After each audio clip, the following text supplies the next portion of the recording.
नमस्कार आप सभी को। बहुत रुचि रही है मुझे स्पिरिचुअलिटी में, अध्यात्म में, और परमात्मा की दया से टचवुड ज्ञान भी है इस बारे में।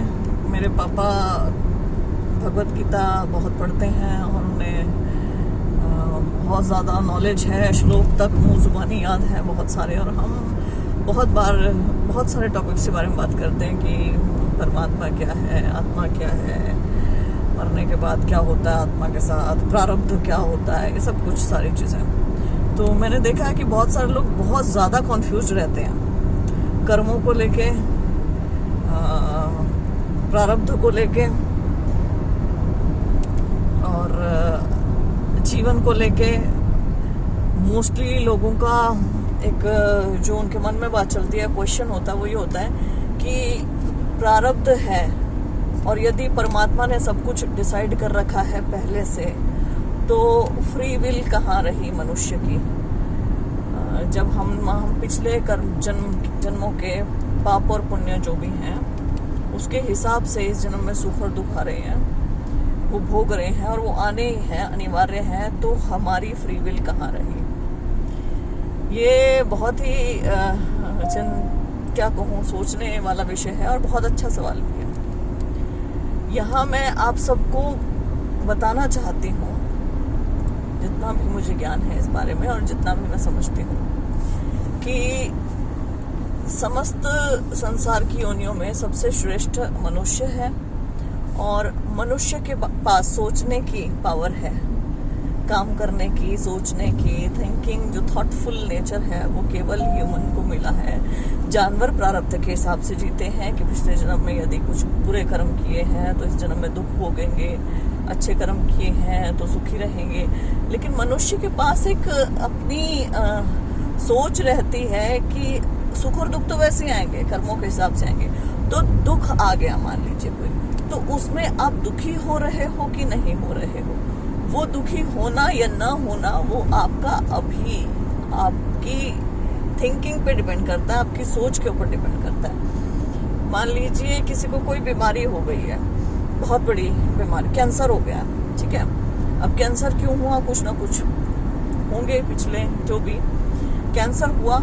अब कैंसर होने के बाद भी आप दुख में चले गए हैं कि अरे मैं तो मरने वाला हूँ या मरने वाली हूँ, ये है वो है, या आप उसमें एक स्थित प्रज्ञ हो गए हैं और आप शांत हो गए हैं और आप मैनिफेस्ट कर रहे हैं अपनी खुद की हीलिंग कि नहीं, मुझे इससे लड़ना है, ये मेरे शरीर पे आया एक कष्ट है और उस कष्ट को मैं हंसकर झेलूंगा या झेलूंगी और मैं जीत कर दिखाऊंगा या दिखाऊंगी।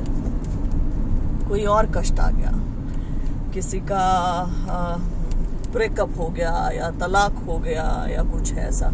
अब उसमें सोच कर मन में कुछ भी, मान लीजिए घर में किसी की मृत्यु होगी, उसे सोच कर, किसी प्रेयर की, उसे सोच कर उसे बहुत बड़ा बनाकर और ये सत्य से मुंह मोड़कर कि जो भी संसार में आया है उसको जाना ही है एक ना एक दिन, चाहे वो कोई भी हो, अमर तो कोई नहीं रहा।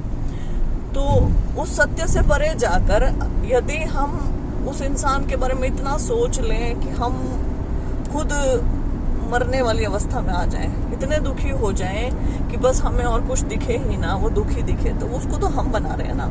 हमारा प्रारब्ध है ये कि हमारे साथ ये होगा, लेकिन हम डिसीजन क्या लेते हैं कि क्या हम मरने वाले के साथ मरेंगे, दूर जाने वाले के साथ मर जाएंगे, रोते रहेंगे, या हम उस स्थिति को समझेंगे कि हाँ ऐसा होता है, ऐसा है और मुझे अब जो मेरा बचा है वो संभालना है और खुशी से संभालना है। जितना जीवन मेरा बचा है उसे खुशी से जीना है, जितनी मेरी जिम्मेदारियां हैं उसे अच्छे से हंसते हुए खुशी से निर्वाह करना है, जीवन अच्छे से चलाना है और अच्छे कर्म करने हैं ताकि आगे आने वाले जीवन बहुत अच्छे से बीते, बढ़िया रहे, प्रारब्ध मेरा अच्छा हो, कर्म मेरे अच्छे हों।